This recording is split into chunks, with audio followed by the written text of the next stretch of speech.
Did you ever receive any money from former House Speaker Martin Romualdez? No, never. When? Hindi nga. Did you ever receive money from the palace, Senator Soto? Never. Never.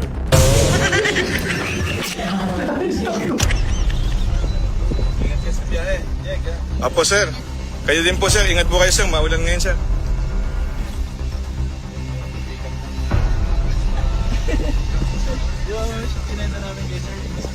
Sir, good luck po sir, ingat po kayo. Sure. Ingat po. Sir, ingat po. Go. Okay, start na kami ha. Sige. Naka-waste po ba kayo?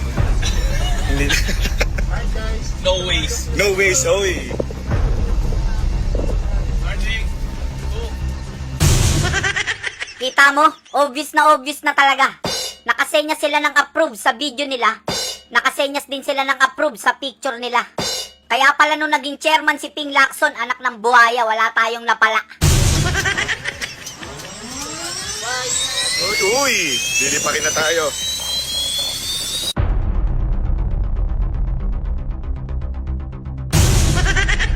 Grabe oh, yan oh.